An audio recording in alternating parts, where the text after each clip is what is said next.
Ugh, okay, well, this is the hair. We gotta go with God. Hey y'all, what it is, what is up? Welcome back to my channel. It's a wrap, aka Yudi here.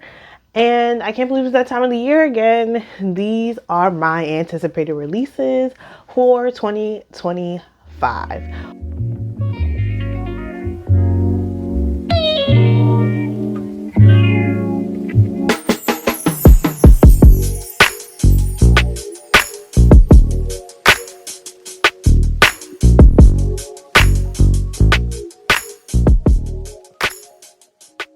Wow. I felt like 2024 went by in a flash. I feel like I recorded this video yesterday and I might have said that in my last video. But I actually have a lot of, or maybe I have the same amount. I think last year I had 14, this year I have 17. So yeah, I do have more and I didn't even name all of them. There's so many. And I think also because this year I looked at TikTok, so that gave me a little bit more than usual. So I think the way I have it is like the most anticipated, like from, authors that we haven't heard from in a minute. They're coming out with their new works next year. So let's get into it because I already know it's going to be a long video. Hopefully this will be better than last year's video because I'm more prepared. I'm realizing more and more as I make videos that I'm terrible at summaries.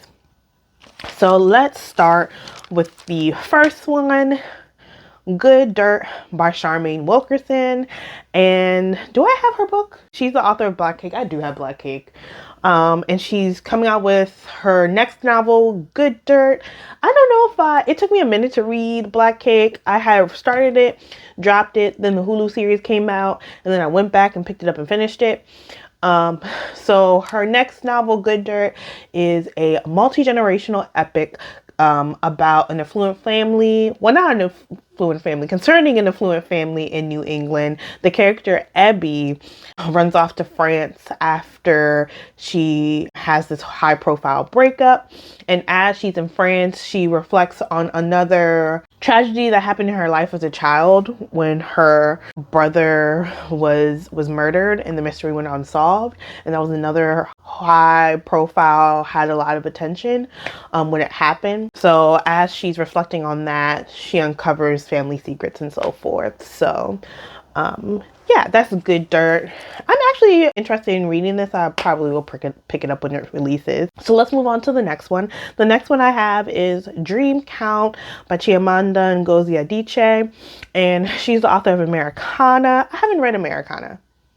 Maybe I will. I haven't read Americana. But anyway, this is like a multiple perspective story. The main perspective is Chamaka, who's a travel writer, and she's reflecting on her past loves and regrets in the book. And then there's Chamaka's best friend, I think it's Zakara, and she has a after she's had this really bad heartbreak and betrayal, she ends up connecting with Chamaka's cousin, and Chamaka's cousin kind of helps her to, I guess, reveal her true self or think more deeply about herself.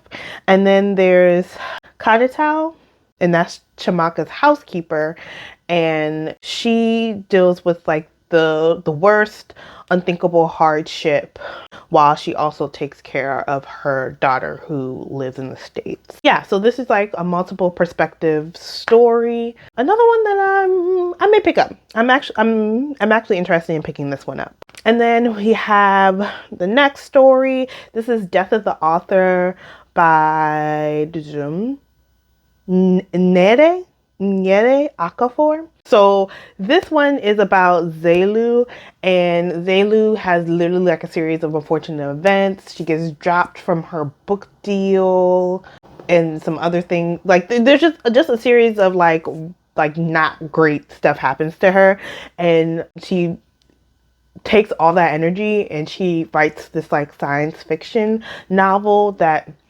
starts to like come to life and begins to be reflecting her real life. So yeah, this is another one I'm actually kind of excited to read. So we'll see about this one. Okay. The next one I have is Needy Little Things. This one is, I think, a young adult like science fiction mystery, and this one follows a uh, a young teenage girl who has powers, and she has to use her powers to help solve the disappearance of her friend before she becomes the next victim. The fifth book I have is from Imani Perry, and this is nonfiction. This is Black in Blues, and this is a nonfiction work talking about the color blue and how the color blue plays a very significant role in Black history. So that one sounds really interesting. I'll probably give that one a read. I try to read at least like 1 or 2 nonfiction. I don't want to just give y'all fiction the whole time. And moving on to the next read. This is Close Protection. I might wrote it wrong. I have the pictures up here. But Close Protection by Eden Victoria. She is a TikToker, and this is her debut novel. I think it's coming out with Simon & Schuster. I may be wrong. But I don't know too much about it. All I know is that is a romance, and it has it's a fake dating bodyguard romance. Next, I have This Kind of Trouble by Tochi Eze, and I actually got a galley for this because I was actually really interested. So you'll probably see a review on this soon, by the top of the year. And this is about star-crossed lovers that like spans through the centuries. It starts in like in the early 1900s. Then it jumps to like the 1960s. It's based between like the United States and Lagos, and then it goes into like current early 2000s, where the daughter goes back to go get her father to like help mend this kind of centuries old curse that has plagued this family for generations. This one I'm actually really excited for because I love Tiffany D. Jackson. She's coming out with a middle grade murder mystery that's set in Martha's Vineyard. Moving on to the next story. This is Isaac's Song by Daniel Black. Isaac's Song is Isaac's perspective of Daniel Black's last works, Don't Cry for Me, which is from the father's perspective, Jacob.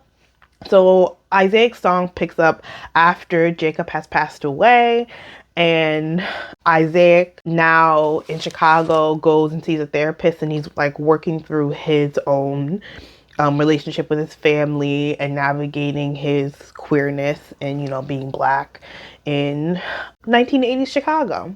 So I read Don't Cry for Me. I did not like Jacob, but I did appreciate that story, and I'm 100% going to read Isaac's Song. Okay, the next book I have is Zeal. I have not read anything by Morgan Jenkins. She has Cow Baby, and I haven't read Cow Baby. But this one, it starts with Harrison in Tirza in like the end of the war in 1865. Harrison comes back to, is it Mississippi? Where does he come back? Whatever. He comes back after the war to go be with Tirza, but Tirza's gone. Now she's a free slave, and ultimately Harrison ends up settling with another woman, and they just never see each other again, and he has to move on with his life. And pretty much this star-crossed couple, it follows them like through the generations. So it goes through the generations of the star-crossed lovers from then until now. Another one from Tia Williams. So Tia Williams is coming out with a YA romance. It's Audre and Bash Are Just Friends. And Audre is the daughter of, is it Ava? I think it's Ava. Ava in 7 Days in June, which is nice because we'll get to see like what's happening now with Ava now that time has passed. Audre is now a junior in high school, and she's preparing to go to college, and she doesn't really have all that much fun. She's a pretty serious kid. And then there's Bash, and Bash just knows how to have all the fun, and he's new. He's a senior at her school. So Audre asks Bash if he could be her fun consultant. So yeah, they end up getting together to try to help Audre have fun. The next one is one I'm really excited about. This is The Rewrite by Lizzie Damilola Blackburn. She wrote Yinka, Where Is Your Husband? had such a good time with that book. And she's coming back with like, I guess, a second chance romance. This is about Temi. Temi used to talk to this man named Wale, and Wale just kind of ghosted and broke up with her to go be on Love Villa. Temi moves on with her life. She tries to become a writer, and in her trying to become a writer, she gets assigned this project to write an autobiography about a celebrity, and the celebrity ends up being Wale. Okay, next is A Lush by Rochelle, Dowden Lord. This one, it seems like it's going to be really interesting. We'll see if I pick it up. It follows 4 sommeliers and wine critics who get this mysterious invitation to come to a wine vineyard in the south of France to try or to drink the oldest bottle of wine in the world. And as they come to this event and they're eating food and drinking or whatever, they start to confront all the hard truths about themselves. So it touches on like race and class. We'll see about that. This next one is, I think, a British release. This is Jamaica Road by Lisa Smith. This is a love story of 2 best friends and how they fall for each other, how their relationship falls apart, and how they ultimately find their way back together again. And it's, I guess, set in like the close-knit Jamaican British community. Yeah, this one seems like an interesting. I love a good like epic love story of like we like each other, we get together, we fall apart, we find our way back to each other, we grow, we learn. So we'll see how this one goes. This is a lot, but I'm actually getting through this pretty quick. Okay, the next book I have is The Tiny Things Are Heavier by Esther. Was it Ifesinachi? Okonkwo? Okonkwo. Y'all, and this is terrible. I'm gonna fix myself because I also can't read my handwriting. That's why this is also, we're struggling.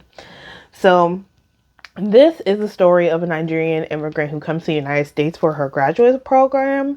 And not only is she dealing with trying to adjust to the United States, but she's also trying to resolve some family trauma and issues back in Lagos. And it kind of it discusses like the struggle that she's dealing with in both worlds of her life. 2 quick mentions, because I think 15 was my max, but I had like 2 ones. Bolu Babalola is coming out with another romance. It's still following the world of Honey and Spice. This one is Sweet Heat. So that's going to be an exciting one to read if you really liked Honey and Spice. And then Nia Davenport, who I mentioned last year, she came out with Out of Body, is coming out with another young adult novel called Love Spells Trouble.